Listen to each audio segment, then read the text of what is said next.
তাই কার্তিক মহারাজ ফেঁসেছে ফেঁসেছে ফেঁসেছে।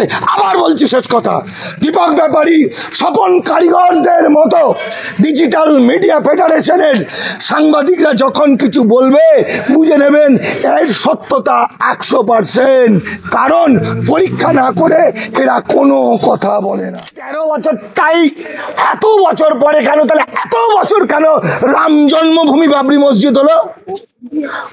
এরা বলতে চাইছে কোন 1500 বছর আগে সেখানে বাবর নাকি রামের জন্মভূমিটা দখল নিয়েছিল। তাহলে 1500 বছর আগের ঘটনা যদি আজকে টাটকা হয়ে বিজেপি ঝাঁপিয়ে পড়ে সেটার বিরুদ্ধে ঘটনা ঘটিয়ে ফেলে, সে সত্যি হোক মিথ্যা হোক, তাহলে 13 বছর 12 বছর 2 বছর 1 বছর 10 বছরটা কোনো বিষয় নয়। বিষয় হচ্ছে ব্যাপারটা সত্যি। মহারাজের বিরুদ্ধে গুরুতর অভিযোগ, একেবারে ধর্ষণের মতো অভিযোগ তার বিরুদ্ধে। একাধিকবার সহবাস করে ভারত সেবাশ্রমের মতো জায়গায় তার অন্তর্বর্তী হাসপাতালে গর্ভপাতের মতো এক গুরুতর অভিযোগ উঠেছে কার্তিক মহারাজের বিরুদ্ধে। কি বলবেন?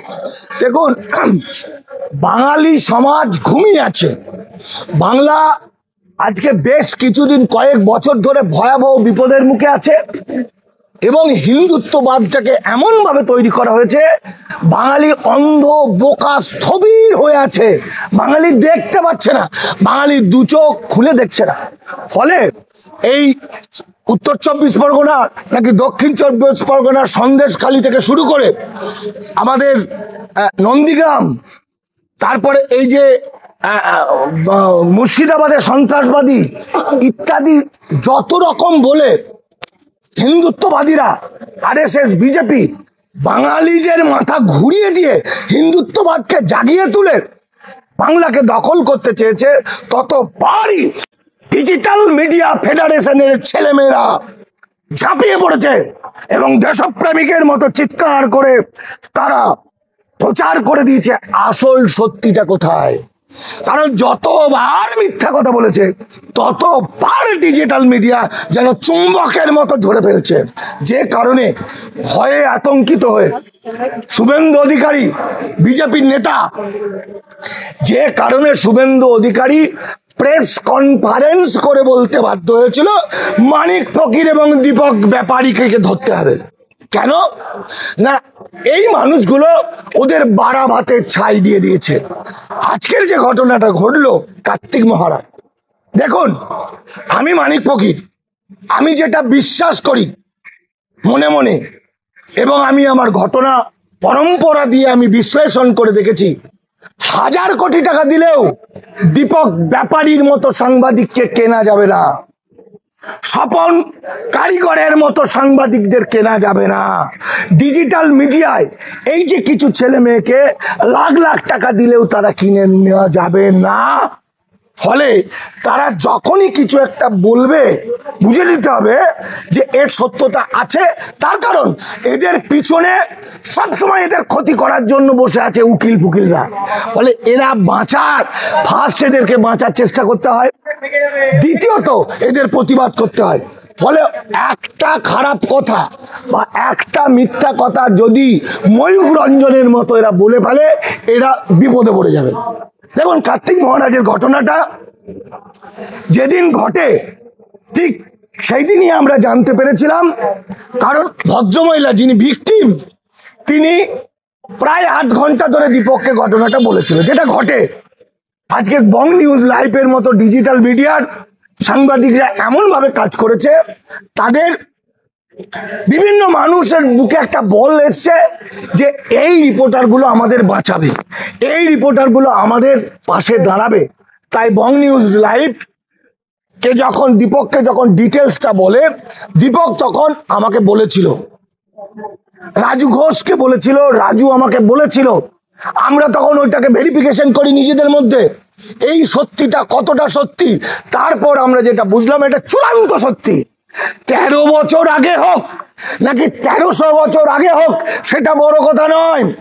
যদি 13 বছরটাই এত বছর পরে কেন, তাহলে এত বছর কেন রাম জন্মভূমি বাবরি মসজিদ হলো? এরা বলতে চাইছে কোন 1500 বছর আগে সেখানে বাবর নাকি রামের জন্মভূমিটা দখল নিয়েছিল, তাহলে 1500 বছর আগের ঘটনা যদি আজকে টাটকা হয়ে বিজেপি ঝাঁপিয়ে পড়ে সেটার বিরুদ্ধে ঘটনা ঘটিয়ে ফেলে, সে সত্যি হোক মিথ্যা হোক, তাহলে 13 বছর 12 বছর 2 বছর 1 বছর 10 বছরটা কোনো বিষয় নয়। বিষয় হচ্ছে ব্যাপারটা সত্যি কি মিথ্যা। ব্যাপারটা এতটাই সত্যি, তার কারণ ওইখানে বহরমপুরে দীপক যখন যায়, সঙ্গে রাজু এবং সুজয়রা যখন যায়, তখন কিন্তু থানা ওই ভদ্রমহিলার কেসটা নিতে চায়নি। যদি মমতা বন্দ্যোপাধ্যায়ের পিছনে থাকতো, যদি রাজ্য সরকার থাকতো, তাহলে ওদেরকে ঘুরিয়ে দিত না, কারণ কেসটা নিতেই চায়নি। পরবর্তী সময় নওগাঁ থানার পুলিশ অনেক রাত পর্যন্ত ইন্সপেকশন করেছেন, তদন্ত চালিয়ে দেখেছেন যে শুধু ওই মহিলা নয়, ওই মহিলাকে সঙ্গে নিয়ে যিনি হসপিটালে নিয়ে গেছিলেন অ্যাবর্শন করতে, তিনি স্বীকার করেছেন। তার সঙ্গে আরো 2-4 জন ওই সাধু বাবার আশ্রমের, ভারত সেবাশ্রমের আশ্রমের লোকেরা স্বীকার করেছে। এবং খাতাপত্র 13 বছর আগেকার নাকি 12 বছর আগেকার সেই কাঞ্জিলাল নার্সিংহোমের খাতাপত্র দেখে এটা এস্টাবলিশ হয়েছে। সমস্ত দিক থেকে বিচার করলে দেখা যাবে যে কার্তিক মহারাজের বেরিয়ে আসার কোনো রাস্তা নেই, প্রথম কথা।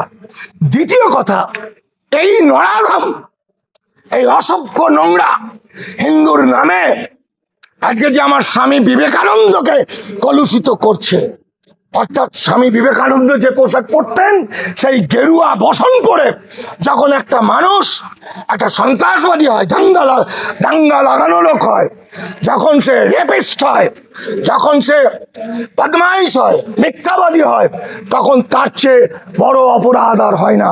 কারণ এই ঘটনাটা অন্য কেউ ঘটালে মানেটা অন্য ছিল, কিন্তু তিনি একজন ব্রহ্মচারী, তিনি একজন সাধু, তাহলে মানুষ বিশ্বাস করবে কাকে?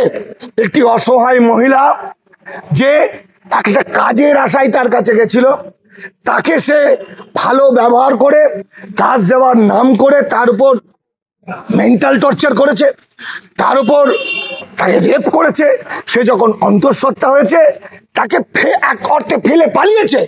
শুধু তাই নয়, এই ঘটনাটা আমি 13 বছর আগেকার বলবো না, কারণ ঘটনাটা এখনকার বলবো, কারণ ঘটনা পরম্পরা 13 বছরের পর থেকে কিছুদিন আগে এই ভদ্রলোক তথাকথিত পদ্মশ্রী পাওয়ার দিন পর্যন্ত, পরে পর্যন্ত ওই মহিলাটার সঙ্গে যোগাযোগ ছিল, এবং যোগাযোগটা এই একই ইস্যুতে। আপনি তো আমার জন্য কিছু করলেন না, মেয়েটি বলছে আপনি আমার কাছে বললেন আমার জীবন দাও, মানে অ্যাবর্শন করিয়ে নাও, আমি বিপদে পড়ে যাব, আমি সব করলাম, আর আজকে আপনি আমাকে ফেলে দিলেন। তার মানে টাটকা ঘটনা, তার মানে 13 বছর আগে ঘটনাটা ঘটলেও সেই ঘটনার অভিঘাত আজ পর্যন্ত চলছিল। ঘটনাটা এতটাই মারাত্মক, তার চেয়েও মারাত্মক হচ্ছে আজ বাংলা কোন দিকে যাচ্ছে। আজ বাংলা হিন্দুত্ববাদ, মনোবাদ, ব্রাহ্মণ্যবাদের দিকে যাচ্ছে, যে কারণে এই বিপদে পড়েও কার্তিক মহারাজের মতো একজন কুলাঙ্গার বদমাইশ লোক পুরুষ, সে কি বলে যে হিন্দু মেয়েদের লক্ষণ রেখা পেরিয়ে গেলে এই বিপদ হবে। মানে এটা কে বলছে? ঋষি মনু যেটা বলতো, মনুস্মৃতিতে যেটা লেখা আছে, অর্থাৎ একই কথা বলছে কার্তিক মহারাজ। মানে সেই পুরুষ শাসিত সমাজ, সেই নারী নরকের দ্বার, নারী শুদ্ধানী, নারী পাপজনী, একই বার্তা বলছে। এখনো বাংলার মানুষ কার্তিক মহারাজকে বাঁচিয়ে রেখেছে, এখনো মুর্শিদাবাদের লোক কার্তিক মহারাজকে রেখে দিয়েছে। এটাই সবচেয়ে ভবিষ্যতের ক্ষতির দিক হয়ে যাবে। কেসটা এখন কোর্টে উঠেছে, কেন কোর্টে উঠলো? আজকে যদি আমার হতো এরকম ঘটনা, আমি যদি অপরাধী না হতাম, আমি সোজা থানায় গিয়ে বলতাম, কত বড় পুলিশ, কি হয়েছে আমার বিরুদ্ধে অভিযোগ, ভাই বলে আমি সামনাসামনি জুঝে দিতাম। আমি কোর্টে আসতাম না ছোচোর মতো, চোরের মতো চুপি চুপি। বিজেপির সঙ্গে, যেহেতু বিজেপি নেতা, যেহেতু ওপরের অমিত শাহ নরেন্দ্র মোদীর সঙ্গে তার ভাব, সে কোর্টে এসে চুপি চুপি বলছে আমাকে রক্ষা কবচ দাও। শুভেন্দু অধিকারীকে এত রক্ষা কবচ দিয়েছ, আমাকে এবার রক্ষা কবচ দাও। মানে কি? মানে হলো সে বুঝে নিয়েছে আমি ফেসে গেছি, আমার বাঁচার রাস্তা নেই। সুতরাং চুপি চুপি, যদি এমনকি এত বড় সে নিজেকে সেলিব্রিটি মনে করছে, সে বলছে চুপি চুপি আমার পর্বটা সারা হোক কোর্টে, অর্থাৎ আমাকে প্রশ্নোত্তরটা যেন 5টা লোক জানতে না পারে।